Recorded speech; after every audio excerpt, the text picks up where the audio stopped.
All right.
Freezing death. It's impossible.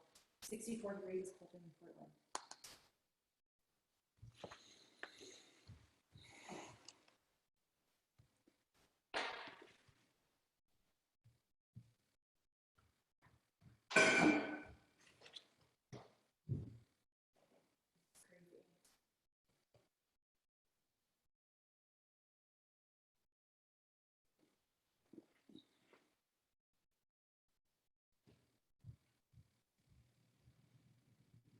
Crazy.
Okay, good morning, everybody, and welcome to uh, our webinar part 2.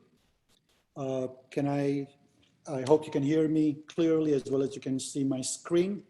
Uh, Dennis, if you can just text over quickly just to validate that technically we're set to go, that'll be great, appreciate it.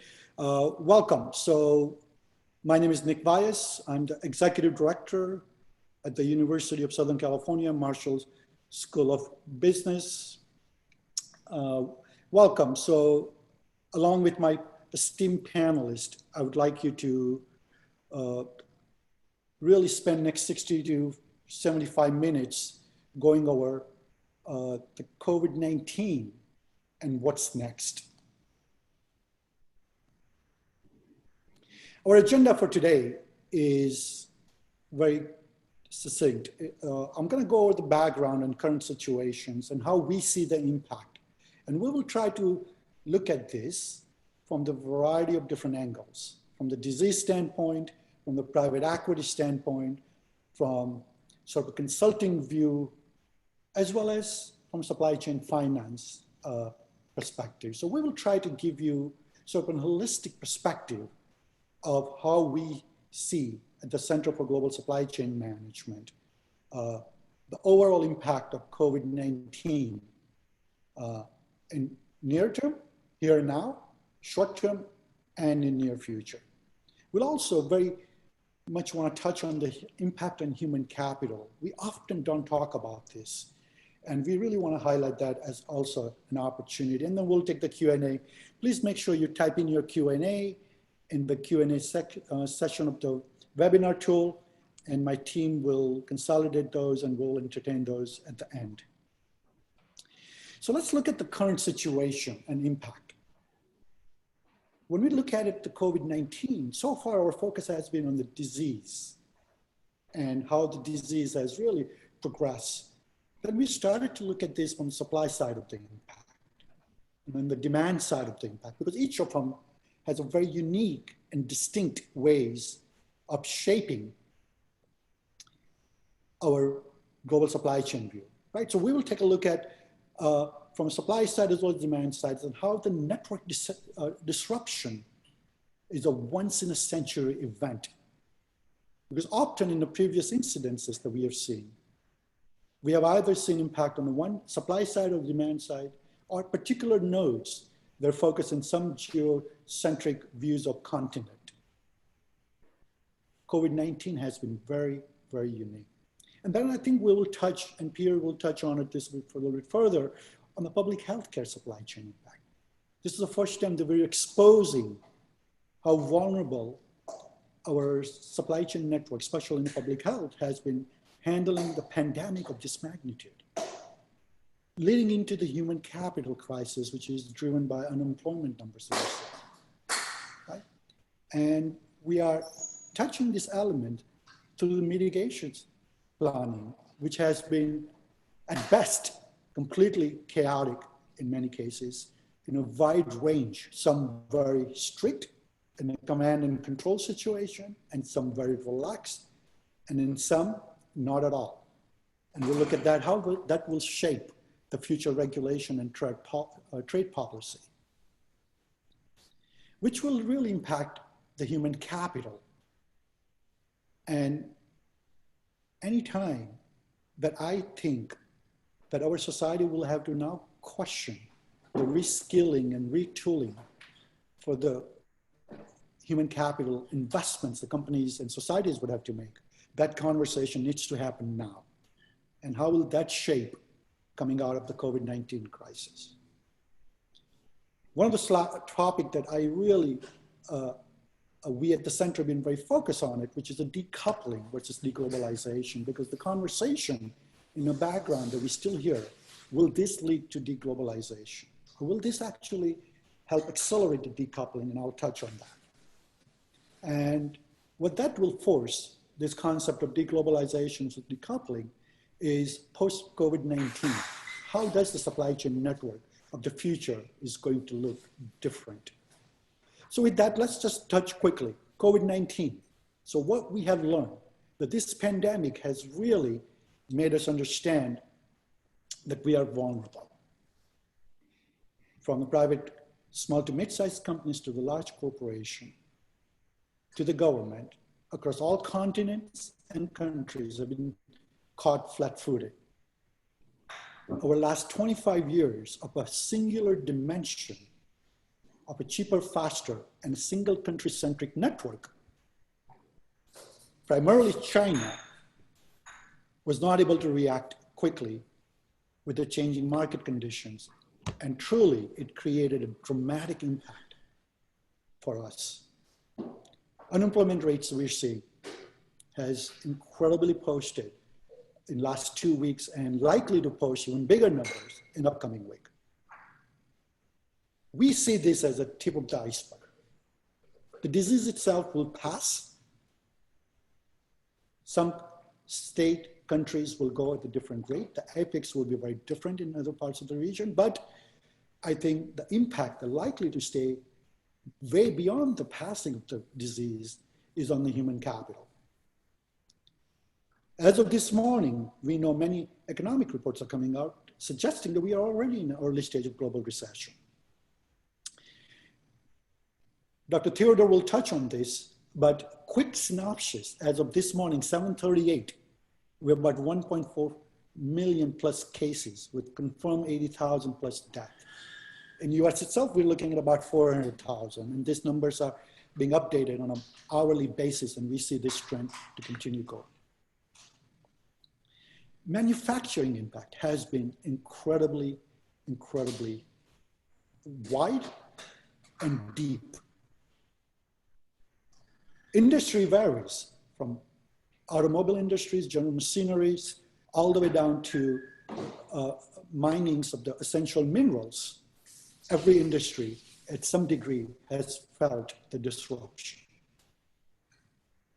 What we see the Chinese manufacturing, albeit it's coming back up. The confidence from the Purchasing Manager Index of China has really dropped to, in February, and on March, leading into the March, down to about 35%, now up to 38%. Right? There are various forecasts from OECDs about the GDP, and these numbers are continuing to get revised. So what we do see, this impact of manufacturing across all nodes of our supply chain has been very apparent. Jonathan will get into this in much more detail from the private equity side, with market capitalization. You look at the impact that we are witnessing in this once-in-a-century event. Across the sector, varying degree of variations we can see, but the capitalization has been incredibly hard, especially on the commercial aerospace, air travel, oil and gas, banks, and so forth. So this further validates that the COVID-19 has not only created this massive disruption, but will continue and likely to continue to have a long-term impact. The duration of that, we don't know. There's no forecast that can be prevalent to exactly time the dates and sequences of this, but we know it will have a significant after effect of the market. Various industries are feeling this in different ways, but the hardest hit impact that we see, obviously, as I discussed earlier, commercial aerospace, air and travel, oil and gas, automotive, and insurance carrier. This then leads to the second and third and fourth tier suppliers, small to mid-sized businesses, layoffs, and significant other peripheral event that will transpire the economic conditions and further disruption in supply chain. So let's look at some of the key statistics. And what I'm going to highlight here, that the digital supply chains, those organizations, they're already transformed from a manual supply chain into the digital side, are better equipped to handle this shock than those are completely legacy driven and manually operating. right? So we see this clear trends of stockouts companies between the European Union and US with the suppliers in China by industries. The numbers from March to a predicted number into the January 21st to the right-hand side, the built-in inventory matrix, they look at it. Automotives, obviously, but the pharmaceuticals and the consumer, retail fashion, high-tech and semiconductor. And this inventory, what we call the WIP, and shows us that once we pass the disease, the reset likely will take a lot longer than what we anticipate. And the reason being that you simply cannot have a turn on switch and run the factory. The raw materials will have to be placed in the right way. Manufacturing will have to start, the WIP has to be built up, the finished good inventory would have to be made, and then react to the market demand on the consumer side. So we are certainly in for a little longer ride once we pass this through the system in each country, and then globally create the reset of both on the supply side as well as the demand side to really create the synchronized supply chain that we are all comfortable with. There is a pre-outbreak, just to give you sort of an ocean trade flow, right? Up to the 2021, the highlight was before the COVID-19 pandemic that we would have about 3.6 compounded aggregate growth between 20 to 23. If we look at the same number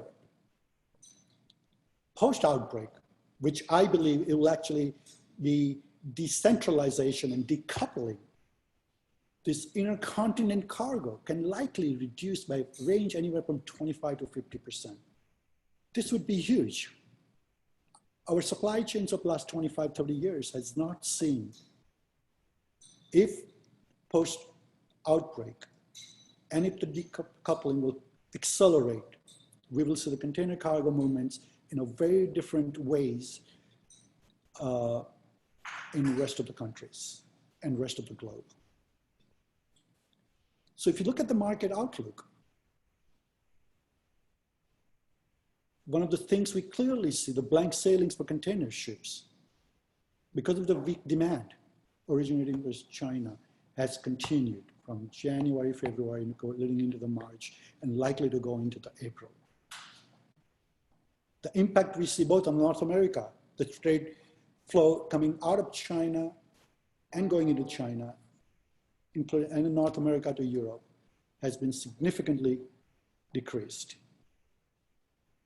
One of the biggest impact that we're monitoring, that the third-party logistics, the 3PL industry will change likely for a long period of time, because what we think the new model post-COVID-19 is likely to put them on a burning platform, and the reliance of the 3PL and playing the role in this industry would be very different than that of the past 30 years.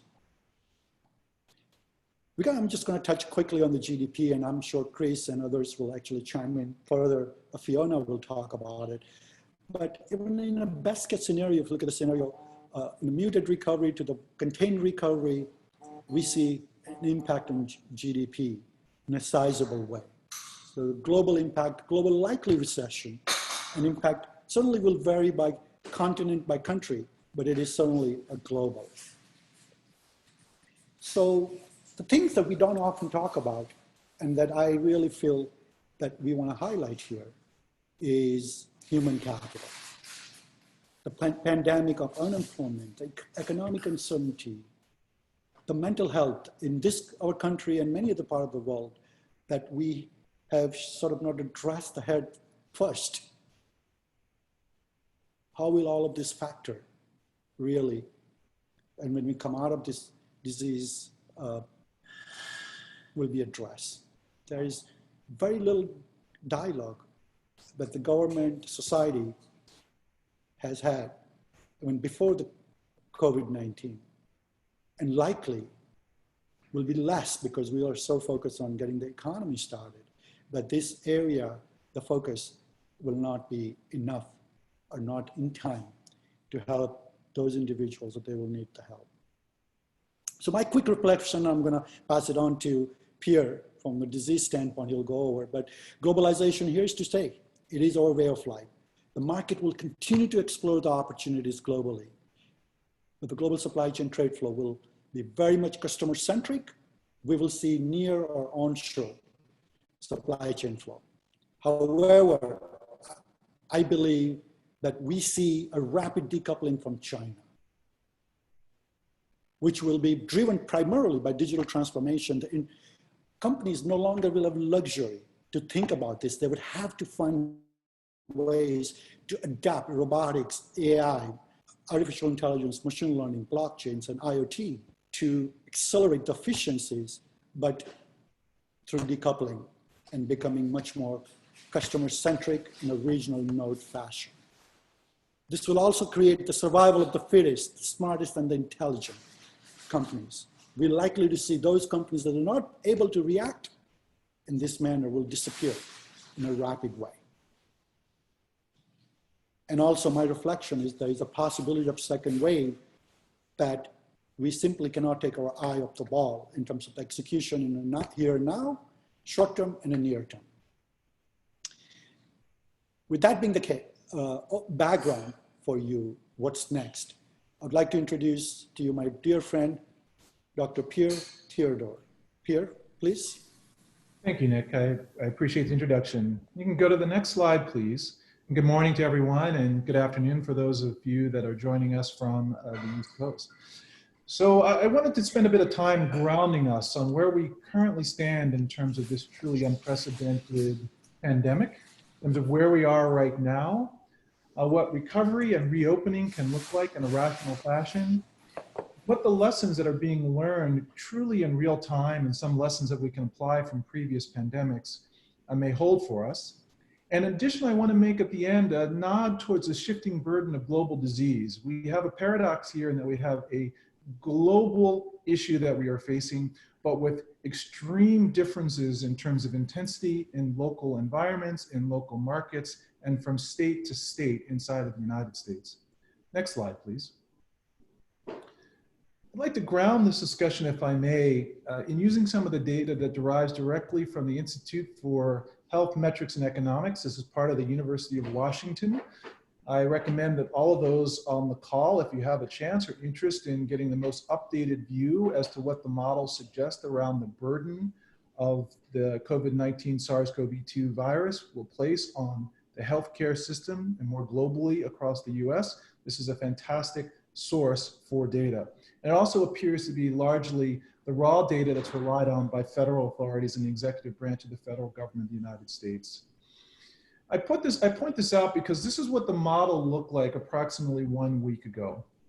We often hear the term that healthcare workers are on the front line of care, and it is very true that in particular my nursing and respiratory colleagues are truly minute to minute at the side of those who are most ill, putting even themselves and their health in harm's way.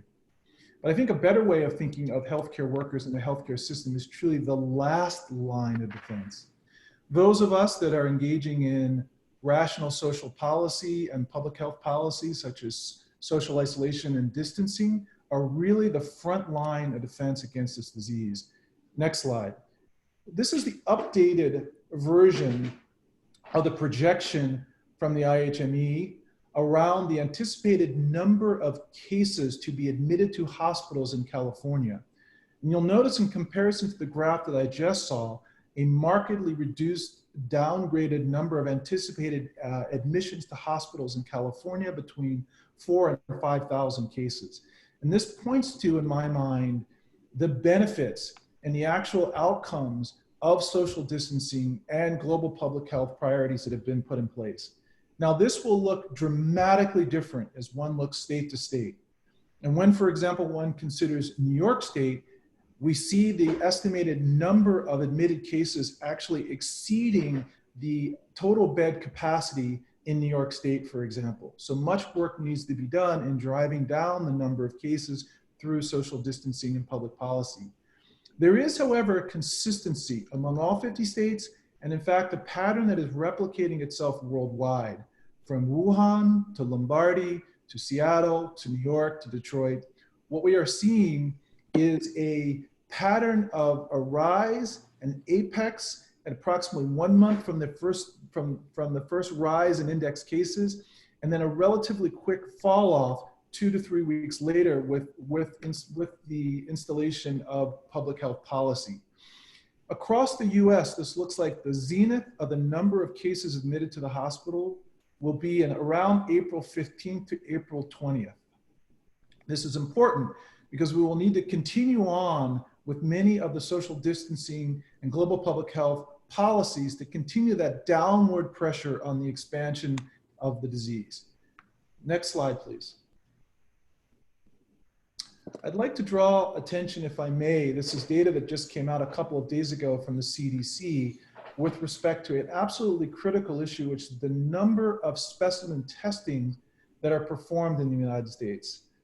As has been well publicized, in the first 2 months of this year, there were very few tests that were available, and each of them had to run through the CDC labs in Atlanta. In an unprecedented move, the FDA, the US FDA, has essentially loosened the restriction for COVID-19 testing, allowing for an explosion, thankfully, in the number of tests that has increased since the last couple of weeks of February. We are now heading northward of 10,000 tests per day in the United States, still woefully insufficient, but this increase will be necessary for us to surveil the number of people who are infected with COVID-19, and also to surveil for a reigniting of the pandemic when we begin to reopen and reestablish normal business processes. Next slide. I'd like to draw attention to the fact that indeed the cavalry is coming, and I want to point out a few phenomena with respect to the without precedent response of the clinical community and the pharmaceutical industry to respond to the demands of COVID-19. This includes, as of last night of midnight, 160 distinct active recruiting intervention trials. That's across a variety of strategies, including the well-publicized hydroxychloroquine and chloroquine, remdesivir, darunavir, and tocilizumab, which is a strategy to reduce the overzealous immune response to infection with COVID-19. In the upper right-hand corner, I'd also like to draw attention to an extraordinary effort, which is a combination between BARDA, which is the Biomedical Advanced Research and Development Authority of the United States, in accompaniment with Johnson & Johnson, to create a $1 billion effort in both the discovery and the scale up of a adenovirus based vaccine against COVID-19. There are a variety of novel treatment strategies that are derived from previous coronavirus infections and pandemics, including convalescent plasma, which is using antibodies that derive from patients who previously have been infected. The point I wish to draw here is that there is an extraordinary response to the clinical community, which will be necessary as we move through the phases of recovery from the pandemic. Next slide, please. This is an important document that was put out by Dr. Scott Gottlieb, who's a previous commissioner of the United States Food and Drug Administration. And it essentially tried to categorize the responses and the recovery from the pandemic into 4 phases, which I'd like to quickly run through with you to give you a sense of timing and what we can anticipate in the subsequent months, years, and in some cases, perhaps permanently in response to the current pandemics and other pandemics that are likely to come. The first phase we are currently in and we must remain in, which is the ongoing sustained reduction in the cases that will come after around that April 15th to April 20th zenith in the number of cases admitted to the hospital. The important thing is that we continue until we have a sustained reduction in cases by roughly 2 weeks. This corresponds to the incubation period for the virus, as we know. It's important to recognize that even after this first wave, only roughly 5% of all Americans will actually have immunity against COVID-19. That means that we can't simply relax all of our strategies to prevent the expansion of the disease, because we would go right back into a pandemic second wave were we to do so.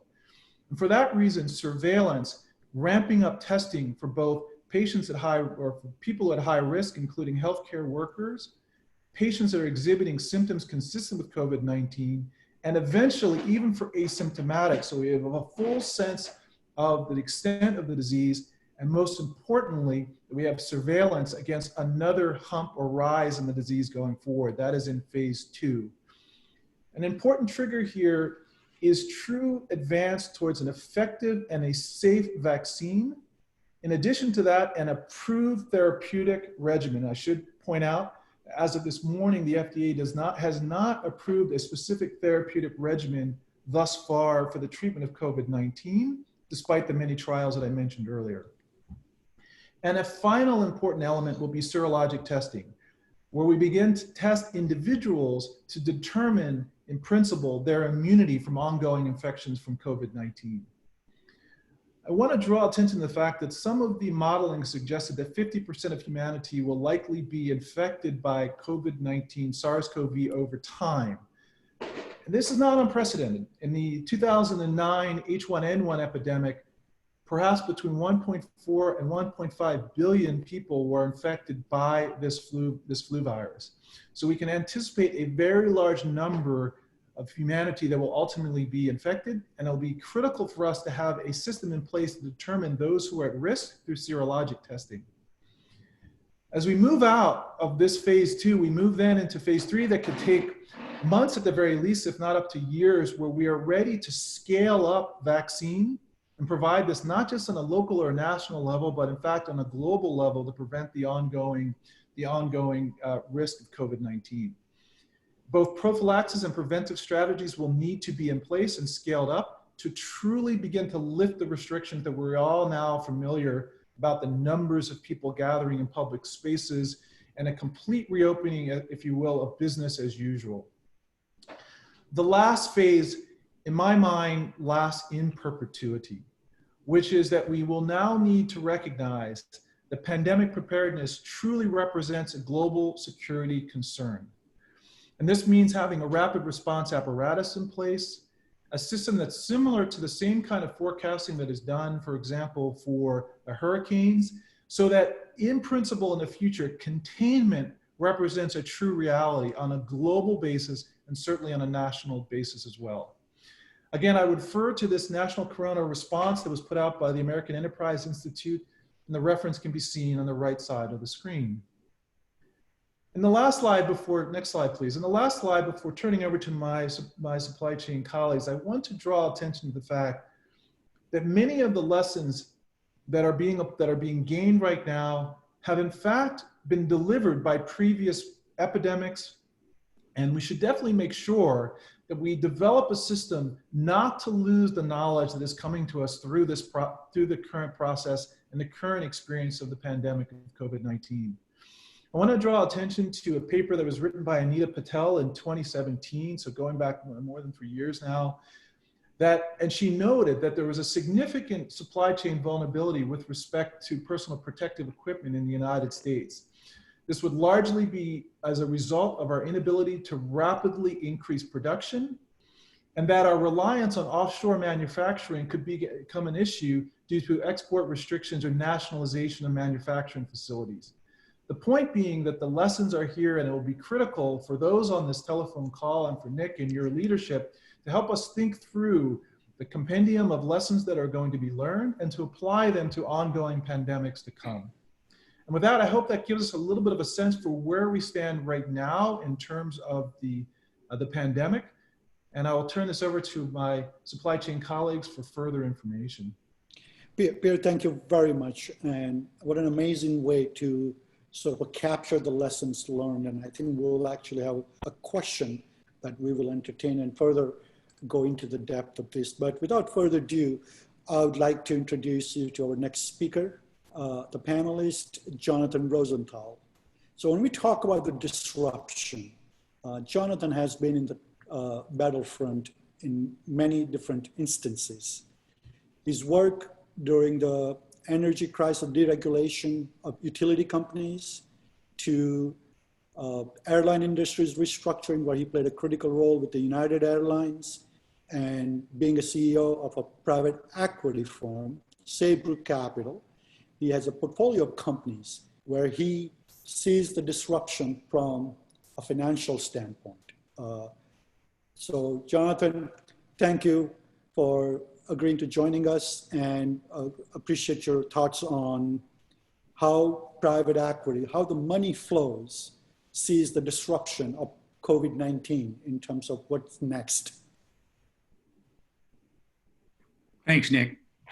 I'm sitting here watching Pierre's slides and your slides, Nick, and I'm impressed by the quality of the slides and the quality of the information. But I'm sitting here scratching my head, because when you asked me last night, you said, "Hey, do you have any slides?" I thought, slides? Shit, I'm lucky to squeeze in a shower every day. We've got a portfolio of companies. We really, just to give you context, we've got a portfolio of companies that we're managing. Some are doing really well in this and will, I think, come out the other side healthy. I think some of the other companies we have are considerably more strained depending on their capitalization and the industries they're in. The other part of our business that I oversee is our consulting practice, where we have over the years provided advice and consulting advice in those industries you suggested. But let me just back up a second here and tell you a little bit about how I'm spending my time. And they are in fact long days. I mean, we've got within the portfolio, we've got about 10,000 employees, and then we've got about 100,000 subcontractors and independent contractors that are affected by moves that we make. So these are big levers, and they're tough decisions. But what are you going to do? These are pretty strange times. So let me just level set here. While these are extraordinary times, we've seen crisis before, and we know what it looks like. And this is absolutely a crisis, and we know how it behaves. And like most things in life, crises have a pattern. They have a pattern of behavior, and so you can begin to think about how things are going to respond. Now, this crisis is unique in its size and breadth, and I'll talk a little bit more about that. But they do have a pattern. They have a life. It's somewhat of an organic process. But we're in the very, very early stages of dealing with health and safety. Although, as Pierre says, I think we're making some good progress there. And I'm not focused on health and safety, although the humanitarian issues and the people issues are huge. We've laid off 2,400 people in the last 2 weeks. Those are tough decisions. That impacts families. It impacts careers. And we don't make those decisions lightly, but some of our businesses' revenues are down 80%. Top line revenues down 80%. So what do? You got to start moving big levers, and headcount is one of the biggest levers you've got. But while we're focused, as Pierre says, we're focused on health and safety. I really think the more profound impacts will come as the economic ripples they set in over the next 6 months. And I think that the things we're dealing with will be in that window of 6 months to 3 years. It'll take us, in my estimation, probably 3 years to sort of work through all of this. Unlike the crises of the past that I've been fortunate, I guess, in some weird way to be involved in with the airlines and utilities and the financial crisis. And, we are looking at those opportunities and looking to invest in those opportunities. And sometimes we find ourselves in the middle of them as a participant. But unlike those crises of the past, the pandemic knows no boundary. It crosses every industry and every geography. And so this makes it really, really unique. It makes it much more difficult to deal with. because the concentric circles of insolvency intersect in ways that are really hard to predict. As an investor or crisis manager, we're always trying to figure out, we're trying to predict, where's the puck headed? How is this going to impact our businesses? How is it going to impact our people? And so we're doing that in ways to reorganize the existing business and also to make bets going forward. As a distressed investor and crisis manager, we're looking at where that puck is headed. Where do we need to concentrate liquidity? How deeply do we need to cut headcount? What vendors are essential? Who can we stretch out? I mean, those are the pragmatic things that we're wrestling with. Critically important is how we deploy new money into the businesses that we think will prosper long term. Which businesses do you cut off? Tough decisions. But I can tell you from firsthand experience, the opportunity set will be incredible going forward. And I know that's sort of hard to wrestle with right now because there's going to be a lot of suffering and a lot of human sort of tragedies, but I can't help but try to look ahead, try to find those silver linings and those opportunities, and there will be opportunities. Iconic brands will sell for pennies on the dollar. Logistics will be transformed as internet fulfillment becomes a larger piece of the pie. That's gonna ripple through. So what's going on in retail, I think most of you see it. That has been a slow climb towards moving out of sticks and bricks and moving towards the internet, but it's been slow because it's been burdened by a lot of infrastructure. How do you get rid of leases? Well, those are tough. That takes time to burn off. Retailers have been trying to get out of their leases. Well, all of a sudden, you've got situations now where iconic brands are going to go bankrupt, and they're going to use that bankruptcy process to terminate their leases. Look at the mortgage markets. The CMBS market is in free fall. Why is that? Investors are telling you they're concerned, they're deeply concerned about defaults in real estate. That goes across the board. We haven't quite seen it as much in residential as commercial, but that's what those early indicators are telling you. So the internet is going to become a larger piece of the pie, and you got to ask yourself, well, what is that going to do? If we move from what today looks like about 10% of distribution in internet fulfillment to even 15 or 20% of total distribution, that's massive. That doubles the size of the internet fulfillment. So it's a distribution system that's been dominated, for example, by truckload. Will morph towards pick and pack. Well, that changes all of your infrastructure. It changes your technology. It changes your warehouses. What do you need a 43-foot clear warehouse for when you're doing pick and pack with 12-foot aisles? It changes the underlying infrastructure pretty dramatically. So how will that affect the supply chain? How will that reorganization of seemingly unrelated industries, like airlines? I mean, the airlines are in free fall. I was involved in the airline industry and led the restructuring of United Airlines in 2003 to 2006 on behalf of the creditors, which converted into the ownership of United. And there we had an fairly isolated example of, the hotels were impacted and hospitality was impacted across the board, but it was, somewhat isolated. Here you've got a situation where everything is getting hammered. So what are the concentric circles? How do those meet? How does retail meet airlines? How does the energy sector, which is going to be impacted, meet manufacturing or financial services? How do they collide with the supply chain?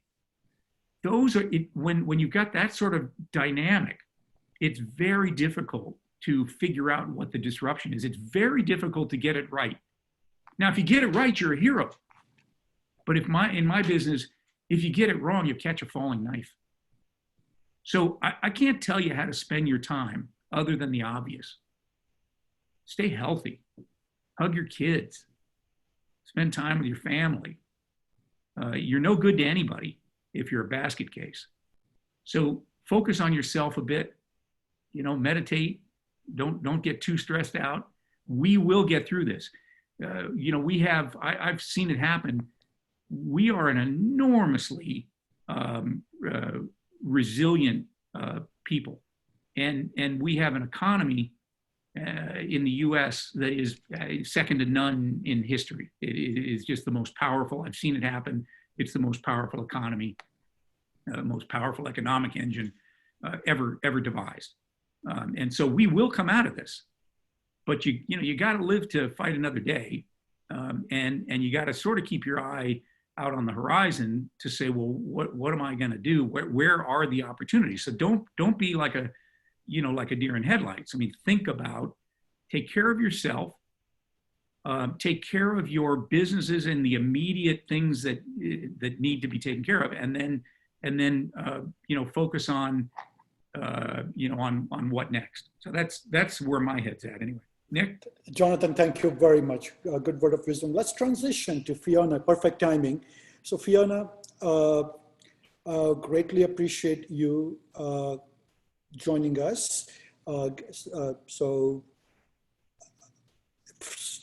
is yours. If you can enlighten us from the global supply chain finance standpoint and the trade finance, where do you see, where are we heading next? Sure, absolutely, Nick. Thank you so much. And Jonathan, thank you as well. I very much agree with the resiliency as well, having been through a number of different disruptive environments over the years. Let me start with a couple of things. I've put 4 bullet points on my slide, just sort of as cue items that I really see as key drivers and even some shifts. The very first one, as I put my financing hat on, and I talk about supply chain finance. Supply chain finance, honestly, is a good deal when times are good. It is a great deal when times are bad. And I'll explain that in a moment. Supply chain financing can really help the buyers when they extend payment terms by really providing an alternative financing solution to their suppliers. The financing is commonly based on the buyer's risk profile. So that is typically stronger than that of the suppliers.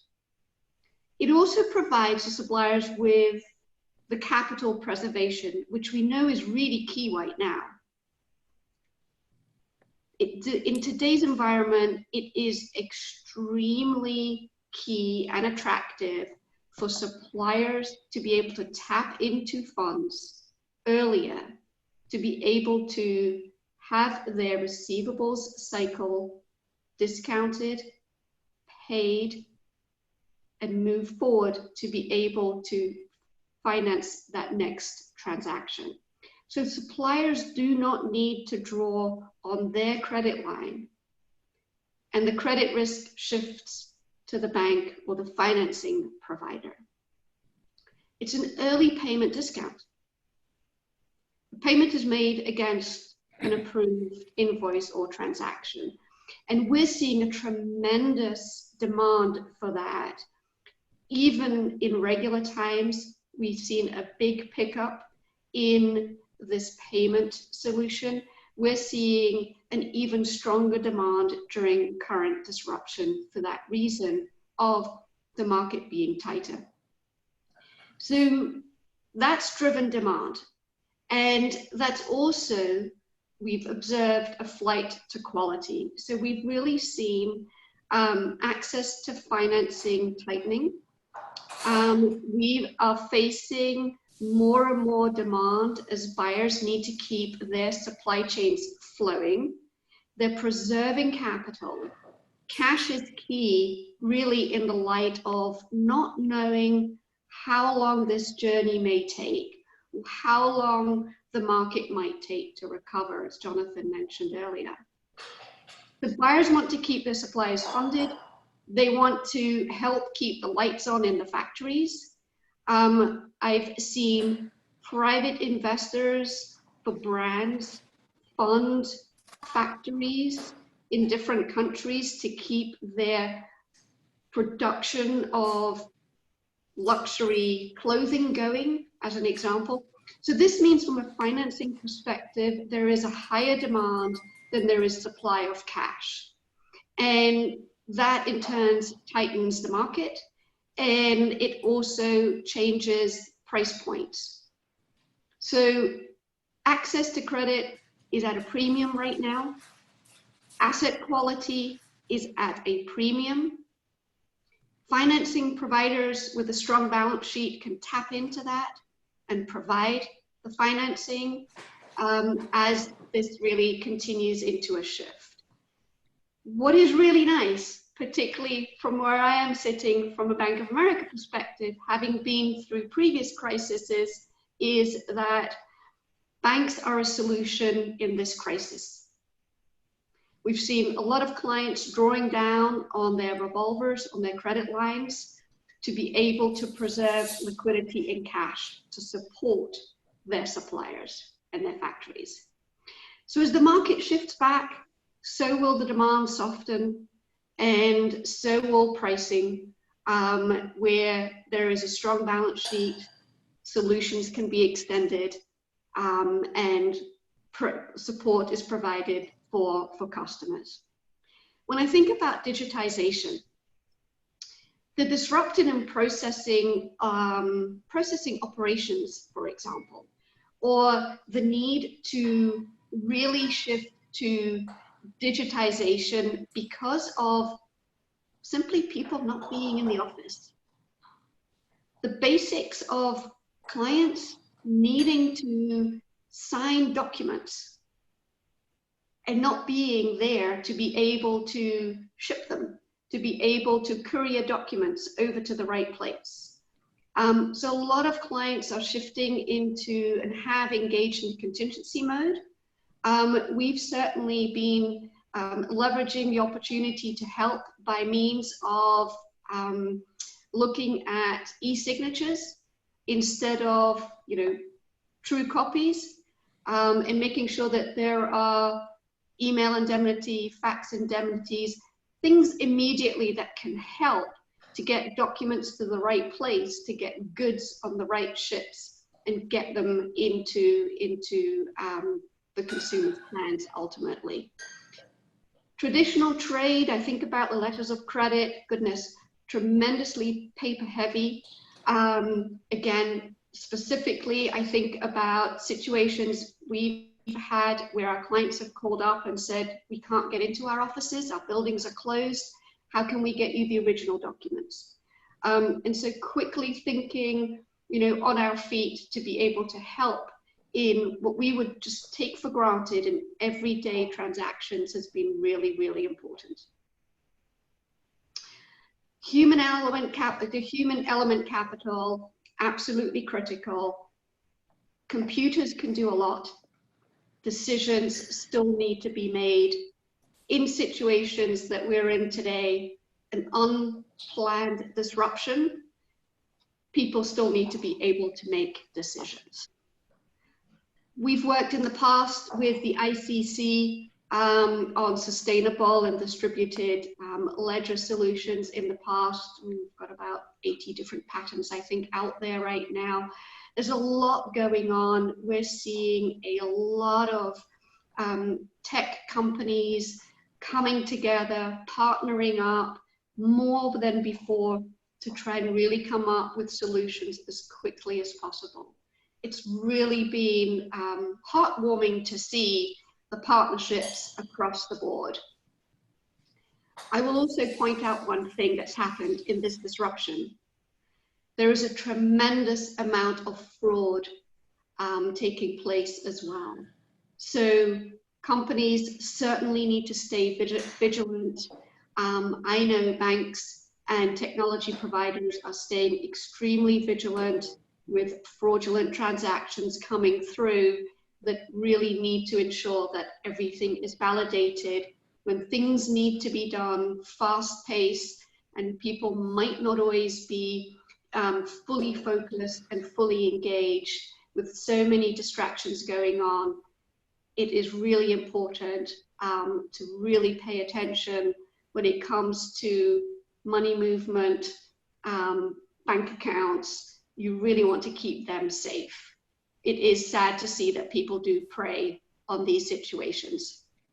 So when I think about then also the diversification of the supplier market, you know, I'll take you back just for a few seconds. And that is about, what, 15 years ago? Some may remember the shift towards the BRIC countries, Brazil, Russia, India, China. This seems like ages ago, but China, as an example, became a pretty good hub for retailers, production lines, for examples. Labor, real estate costs were very, very attractive. Over time, I've personally observed in working with many different clients around the world, these labor costs have actually increased substantially. And the demand for cheaper labor, as an example, has increased. That has kind of, over time, driven an initial diversification within suppliers and within markets. Part of disruption I've seen shift over slowly to Southeast Asia, and even some of it back to the US. Other disruptions that have, I think, contributed to that have been, in recent times, tariffs, as an example, have continued to kind of push that further. And in today's environment with the coronavirus, I've seen that again shift one more time.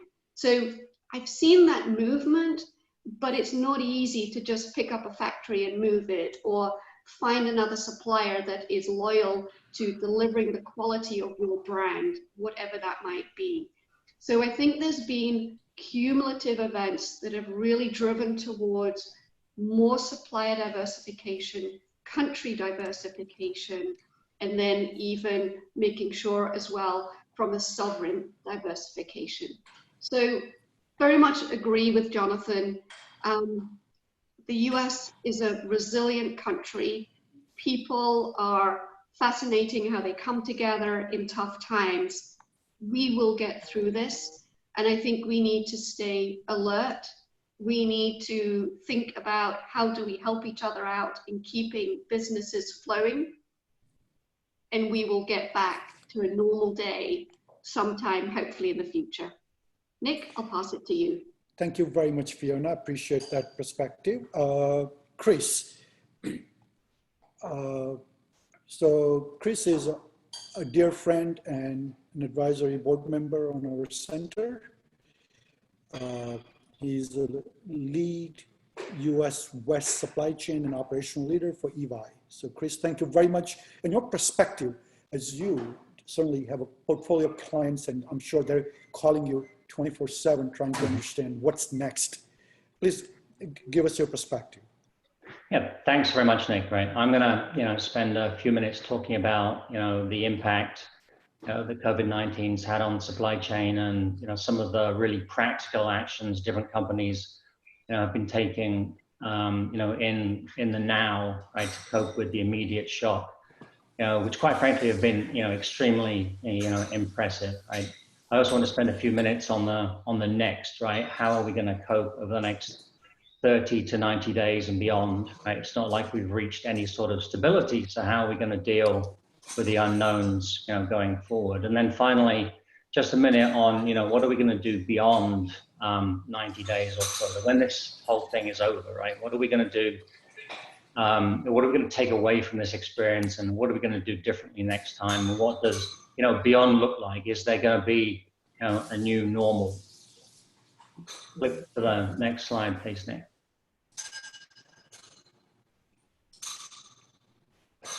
Okay, thanks very much. Firstly, I won't spend long on this, and I certainly won't drain it. I just wanted to touch on the fact that in a crisis like this, it isn't just the supply chain you have to think about from a risk perspective, right? As some of the panelists have already mentioned, right, it's how the supply chain impacts other interrelated parts of the business as well. So I'll put this slide in. I assume the audience will get copies of the slides. So I put this in really for, reference purposes to, share where, supply chain risk sits within an overall enterprise resilience framework, right? And how, we at EY think about supply chain resilience. So we could flip on, Nick. Thanks. So this is actually where I want to spend the majority of my time, right? I wanted to share some of the practical things we've seen, companies doing today in the now, right? And as I said, I think the reaction to the crisis has generally been outstanding, right? Of course, there's things you need to do depend on the type of products or services you provide, the type of company you are, right? There are those companies that are on the front lines, right? Companies manufacturing official products like ventilators and masks, and those, under Defense Act orders, tasked with making products, they don't normally make. Right? Imagine having to switch from making cars to making ventilators. That's not an easy thing to have to do. Maybe not quite the front line, but think about companies who make essential products like food, right? They're challenged with massive swings in supply and demand right now. One food company described, how their overall demand profile switched dramatically. They had to refocus all their efforts on the grocery channel, right, to get food into the stores. Basically demand increased to that channel 5x, almost overnight. And then, finally, there's also, the majority of companies that make what we describe as discretionary products, right? They have a whole different challenge, right? Their demand has pretty much fallen off a cliff. So they're really having to focus on survival, right? And that's now, but for those that, make it through, and hopefully it's the majority of them, right? Soon they're going to have to, manage the ramp up very carefully. I think, sort of summarized, across the board, I'd say companies are focused on, 4 main things. I think, just to echo what folks have said before, employee safety has been number 1. Liquidity and cash flow, obviously critical. Seeing a lot of effort going into supply and demand visibility and balancing, and also a lot of effort on managing, brand perception. Right? At one extreme, companies that I think the vast majority are being seen, going above and beyond, and really showing integrity. At the other end of, the spectrum, there are those companies who, it becomes very clear that they're, actively price gouging to take advantage of the situation. Okay, some of the specific actions implemented in the short order, some pretty tactical stuff, but doing things like standing up crisis management task forces, multidisciplinary teams, single-minded objectives, literally overnight, right? Implementing health screening in factories and DCs, taking temperature, on the way in as employees, start their day, changing shift patterns and breaks, to maintain social distancing, reducing complexity by only producing, higher volume runner SKUs that satisfy basic demand, right? Especially in the food and healthcare industries, and simplifying orders by only shipping full pallets, getting a clearer demand signal by going right to the, consumer versus the channel, extending payment terms, as just discussed by Fiona, right? Extending payment terms, to typically smaller companies who have like liquidity risk, while reducing them for more liquid suppliers.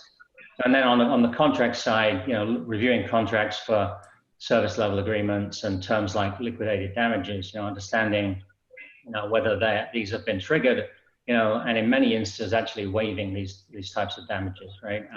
Pretty much a field day for the lawyers in that situation.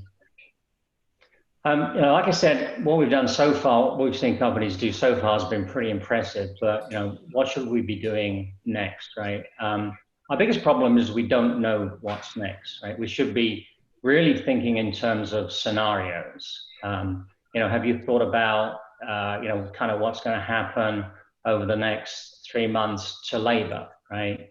Whether that's manufacturing, distribution, transportation, right? All parts of the supply chain that can't be done from home.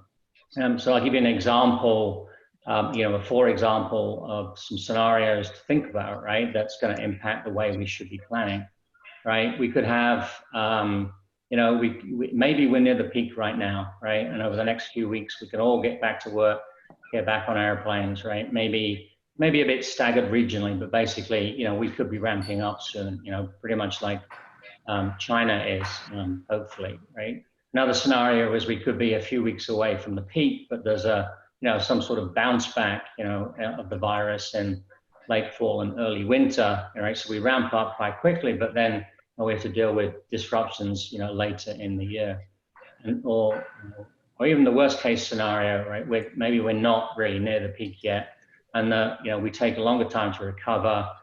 Parts of the U.S. could be impacted, at significantly different times, and the country potentially slowly comes back, sort of later on in the year. Now, as Pierre mentioned earlier, right, every day we learn a little bit more about kind of where we are today and what the more likely outcomes are going to be. So as we think about scenarios, we can kind of review our plans going forward as we get better, information. Right. If we think, about the next phase, what are some of the things that we should be doing, right? We should be using scenario planning, as I just described, as part of our end-to-end risk assessment of our supply chains.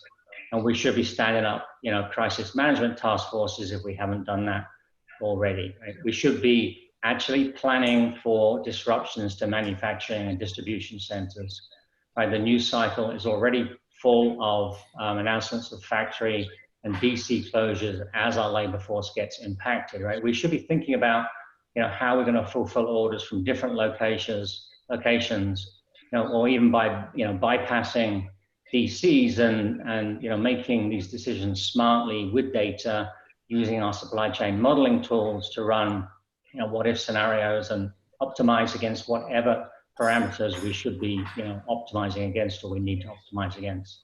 We should be looking at transportation capacity, right? Have we got capacity locked in? In procurement, we need to be reviewing our supply base for critical parts and suppliers, not just direct vendors, but those at multiple levels of the supply chain. How vulnerable are our key suppliers to liquidity risk, right? And what can we, do to support them if necessary? Right? How are we thinking about getting closer to customer demand to get a cleaner signal? How are we going to, reconcile this, crazy dynamics of demand and supply? And a good one is what frequency should be running our S&OP process, right?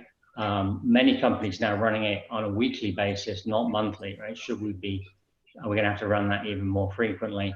And then, how are we balancing the need to conserve cash, right, against the need to spend cash, right? If we're one of those companies that has had our, our output, our demand seriously impacted, are we going to spend money on, maintenance of equipment to get us ready for the ramp up, right? Or are we going to be conserving cash, right? What are the trade-offs we have there?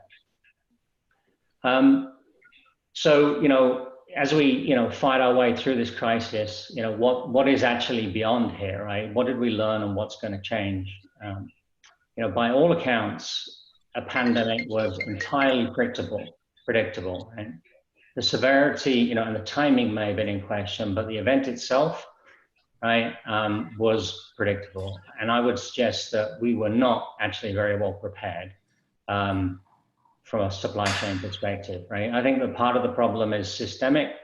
Our supply chains are long because they're global. We've constantly been seeking lower cost locations to manufacture and source from, right? And because we measure our supply chains on short-term performance, especially cost, we've made them super lean with zero inventory levels, right? And we've even gone to the extremes of, to achieve scale efficiencies. In some instances, we've, single sourced our supply base, right? So, we've got long, lean, single source supply chains, right? They are inherently inflexible and susceptible disruption, and here we are today.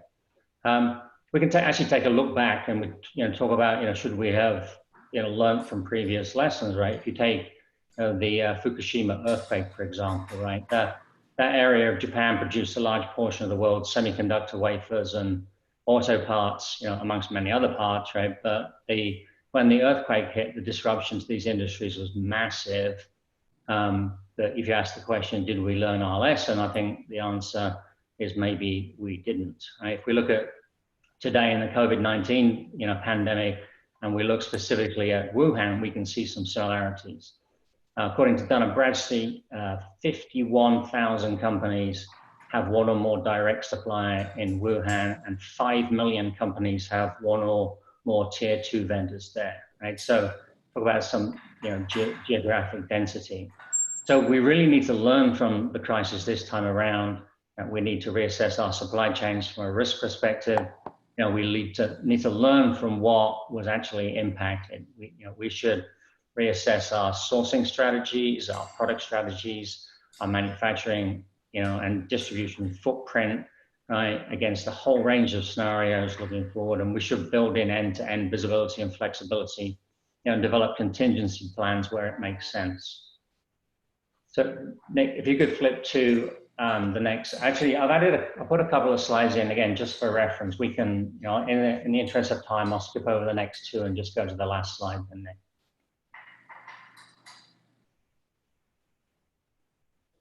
Okay, so, you know, I want to, you know, end on an open question, right? Is there going to be a new normal, right? Given the size and shock of the disruption we've experienced, are we going to see, you know, significant change? Are we going to, you know, are we going to put in the effort to fix the, you know, the macro healthcare supply chain, which is clearly broken, right? Are we going to see some structural change, right? I suggest we might, right? Are we going to see significant changes to the supply chain? You know, are we going to see increased onshoring, you know, greater geographic dispersion of the supply base, right? And are we going to start building in some redundancy? I think that's quite, you know, quite likely outcome. Now, I can leave you with one observation, and this is, you know, very much an emerging observation, less a fact at the moment. But if you look in China, right, the grocery delivery business was pretty severely impacted, very much like it has been here. Right, thousands of people that worked in, you know, catering and restaurant business were actually repurposed into house-to-house delivery. Right, so thinking about the last mile, and they were delivering from local convenience stores to folks who are under strict lockdown. You know, a bit like Uber Eats on steroids. Right, as China comes out of this crisis, there seems to be a very strong consumer sentiment that this may stick. Right, the idea of this very, very local delivery.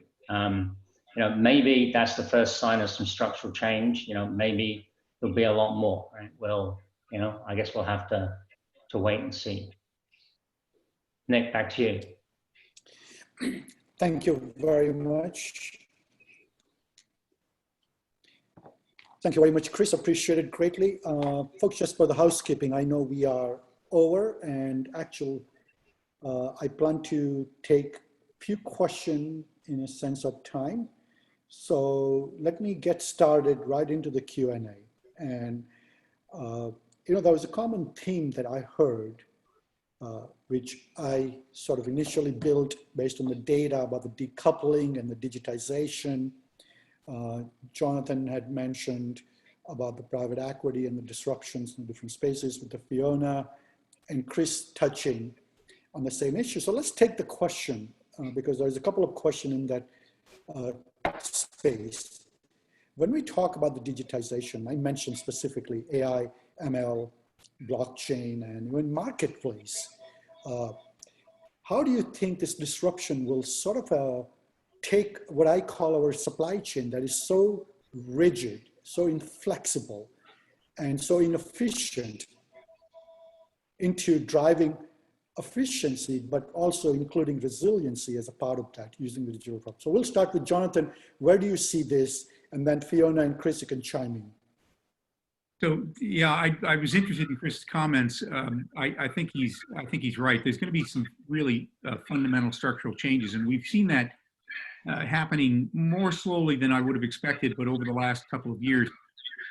So to Chris's point, I mean, one of the ways to deal with the supply chain issue, because we are so lean, we're lean all the way up and down the supply chain, from manufacturing to trucking to shipping. We're actually quite lean, so we don't have any peaking supply.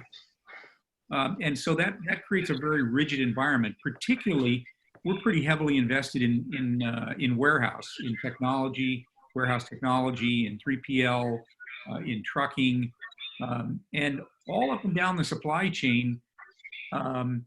Things are generally on demand. Trucking's on demand, shipping's on demand, the rail's on demand.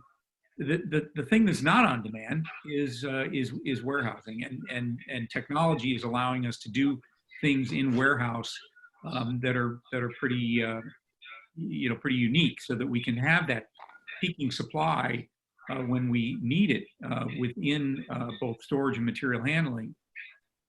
So where we've invested a lot is in warehouse technology and in creating a marketplace, a trading platform for warehouse space, like an Airbnb for warehouse. And that's going to expand flexibility. We actually think that the on-demand market for warehouse, which today is roughly zero, there really is no supply for on-demand warehouse. We think there's tremendous demand for it, but there's very little supply. It's just not the way the business is structured. But we think that'll grow to be something like 20 to 30% of the market, which represents about 4.5 billion square feet in the U.S. alone, and probably triple that when you look at South America, Europe, and Asia.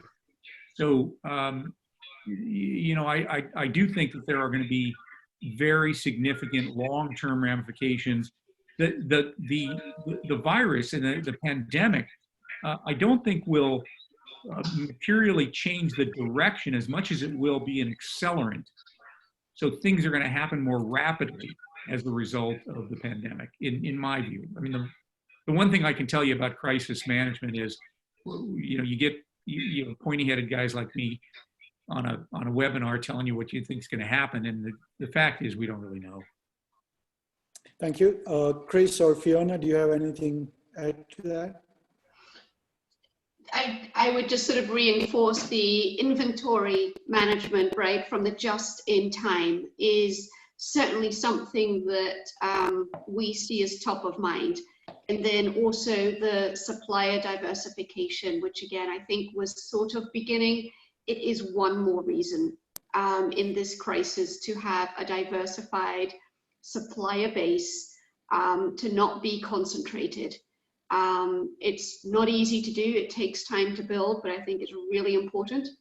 And then the DIO, the inventory management, is being able to have enough inventory on hand versus just in time is really key. I think next steps, we're seeing clients already picking up and shifting towards that quite aggressively.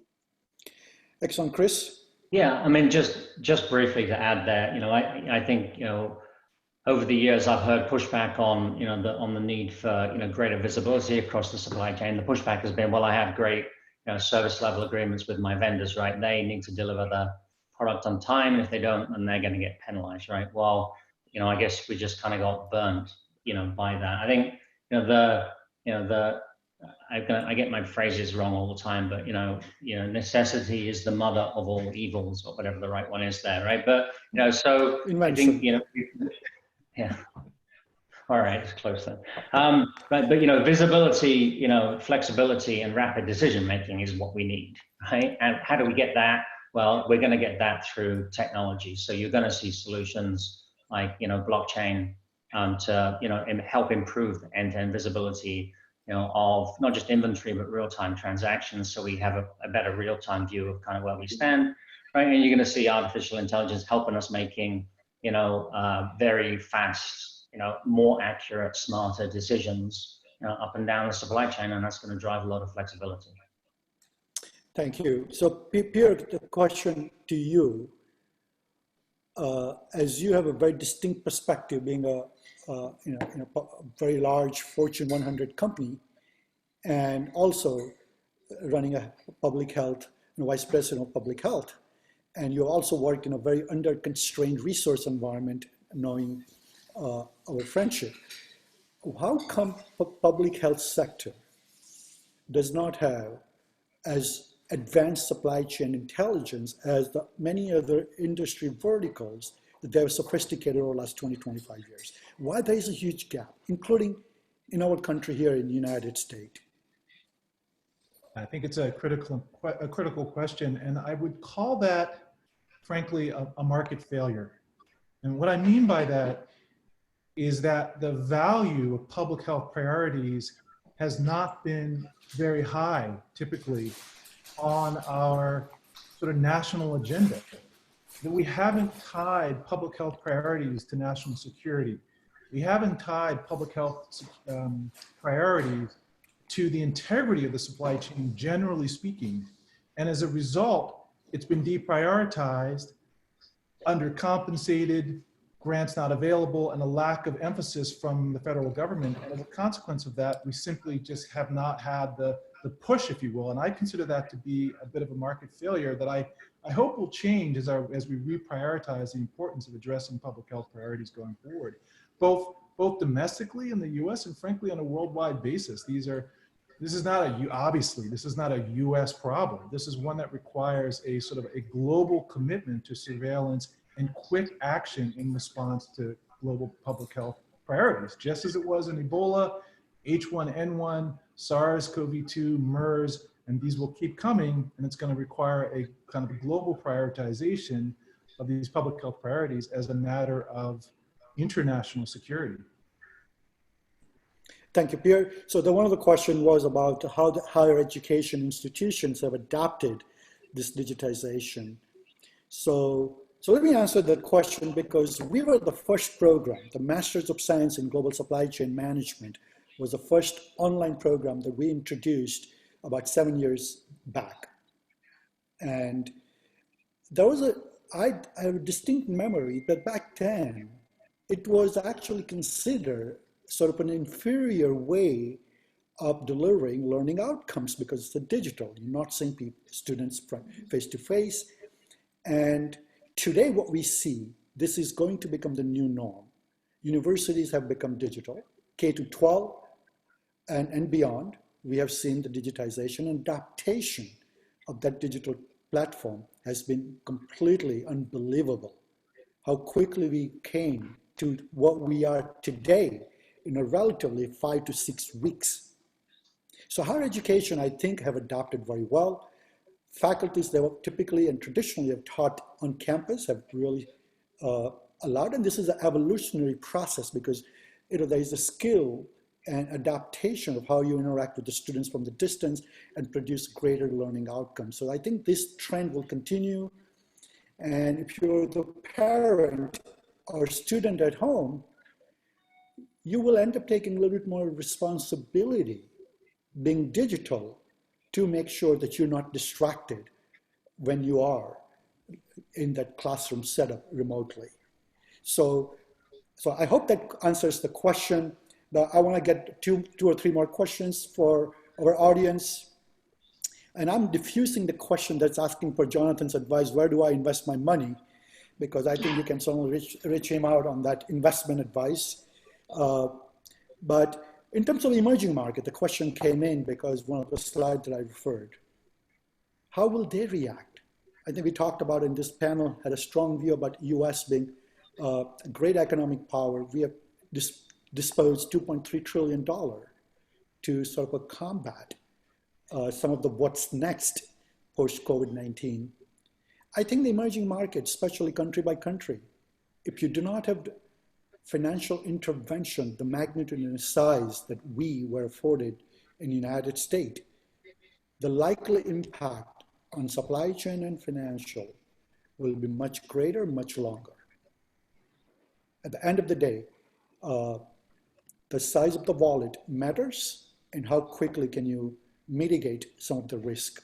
I would open that up from both the public health standpoint in terms of the resource or lack thereof, or capital, plenty or not at all, would have a greater influence on the recovery, the speed and the duration.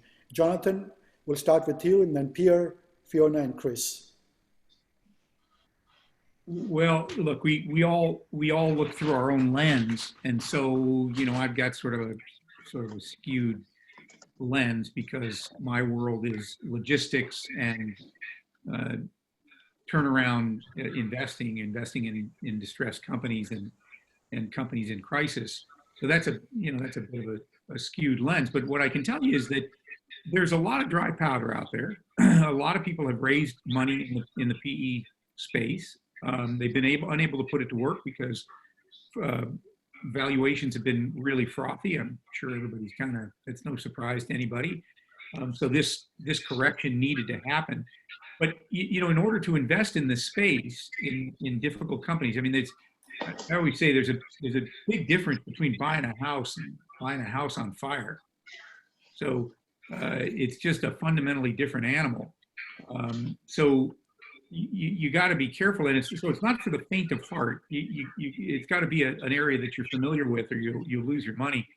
And the fact is that the last distress cycle ended in 2010. So that's 10 years ago, and probably something like a third of the people that actually were operating in that environment, either on an advisory basis or investing capital, probably a third of them have either retired or have gone on to do something else because it just has not been a robust space. So now all of a sudden, the opportunities are historic. But you don't really have the people, and people not only translate into expertise, but they translate into bandwidth. And so the one thing I'm cautioning all of our folks to do in our organization and throughout our portfolio companies is you've got a finite amount of bandwidth. You better apply that properly. Don't just apply your bandwidth to the first thing that walks in the door. Don't invest your capital in the first thing that looks interesting. I would be very thoughtful and very patient. We won't put a dollar to work in new money. We won't put a dollar to work for at least 90 days. We're going to see where this thing shakes out. Thank you, Jonathan. Pierre, your view about the emerging markets, especially the resource-constrained countries. Where do you see lack of capital, lack of this, financial instruments, and how the impact of recovery? Generally speaking, you don't want a physician giving any advice about where to place capital, as a rule of thumb. However, what I would say, just purely, and I just want to give my perspective, I think Jonathan says something very important. We are looking at this issue from really divergent positions, if you will. But our perspective at J&J has been to stay true to what we think are the principal threats to humanity in the healthcare space. And that is where we have invested persistently, often against some of the recommendations, if you will, from the public markets, where we have decided to consistently invest our time, energy, and capital, specifically with respect to pandemic preparedness. So whether it's multi-drug resistant tuberculosis, preparation for Ebola, developing new vaccines against HIV, places for which the commercial argument may in some way not be the strongest, but we think that the public health demand has been there. We have continued to invest resources because we think in the end it's a good business decision to constantly go to the most pressing public health crises that affect humankind. So Pierre, when you talk about public health, you're talking about global public health from the J&J standpoint. Yes. Thank you. Fiona or Chris, your views? Sure, I'd be happy to jump in here. I think a couple of things. One is investment in platform and technology. At the end of the day, as I think many of us have probably gone through a number of different crises here, there is a lot of housekeeping and cleanup that was probably done. It is always hard to plan for the next crisis because it's never the same one. It's always something slightly different. But having your fundamentals and having the investments in the fundamentals of platform stability, which includes technology, making sure that there is really the ability to shift and pivot is really key. Quality of your client base, whoever you are and whatever your client base is to you, is really having a look and ensuring that you are investing and working and supporting the right clients that you can really provide the exponential kind of solutions to. And last but not least, as we are seeing today, is people. Technology can do a lot. People still communicate with people.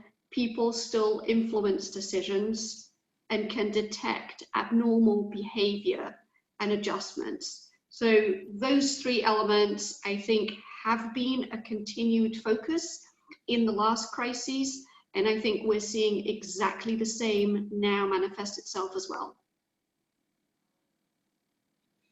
Very good. Chris? Yeah, I'll be brief. Right? I think it, obviously, it's very tough times, and some businesses are caught in the wrong place at the wrong time as we go through this crisis. I do think that those businesses that have robust operating models that are flexible, that are responsive, that are able to they're close to their customer needs, they're able to adapt quickly. I think they'll be they'll come out of this. And I want to steal Jonathan's analogy here, right? But some of the houses are going to get burnt and they're going to get lost. Some of them are not going to get burnt because they're pretty robust and are inflammable. I think from an investment standpoint, right, the good that can come out of a crisis like that, this is we see what works, and we can invest in that. And we are also going to have we're exposing all of our weaknesses, right? It's like the old just-in-time slide that had the water level going down and showing the rocks, right? We got to figure out where those rocks are, and those are the things we got to start working on. Very good, very good. So guys, because of the time, I'm going to go around the horn here and have just a one sentence, few sentences, word of wisdom for our audience. Chris, will start with you this time. Just one word of wisdom. Your challenging questions. I think to echo everyone else's point, people come first. Got to take care of yourself and take care. People should be the first focus. And let's, this is a big challenge. Let's use it as a learning exercise. Let's learn and grow from it. Thank you, Fiona. I would say stay positive, stay alert, and be there for the people around you. Thank you, Jonathan.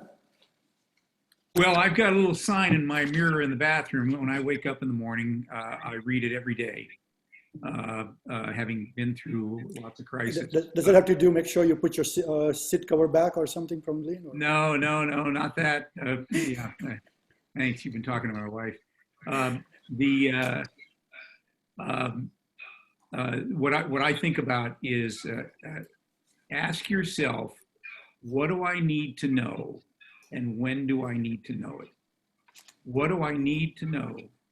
And when do I need to know it? You got a limited amount of bandwidth, so be careful how you spend it. Thank you. Pierre. Yeah, my comment would be that we are in this together. And the way that we get out of these kinds of challenges is sort of a spirit of sharing. Whether it's at a very technical scientific level where we're sharing data from one pharmaceutical company to another, or that we are sharing the lessons learned rapidly in real time.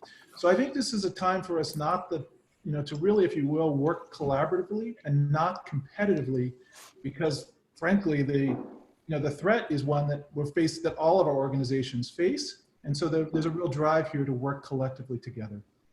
Thank you. So let me just wrap this up. I think, thank you again, my panelists. Thank you, audience. I know we had over 530 plus registrants for this webinar. So thank you. Let me just sort of reflect how I saw this.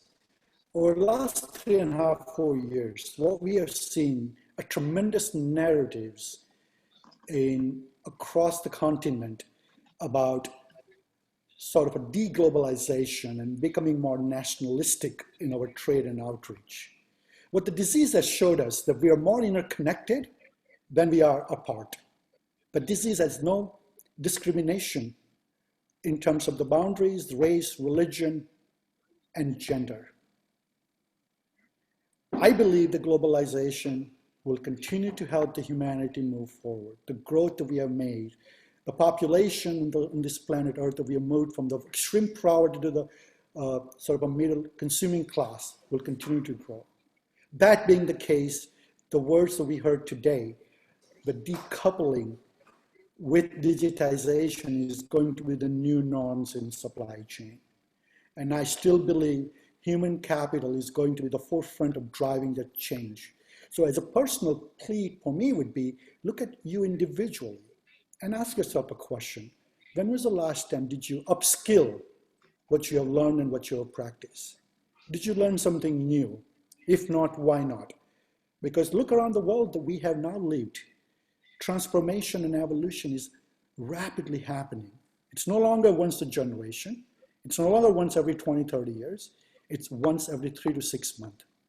And if you're not upkeeping with that, ask yourself, will you be outdated? Will you be forced out of the future participation in being a productive member of the society?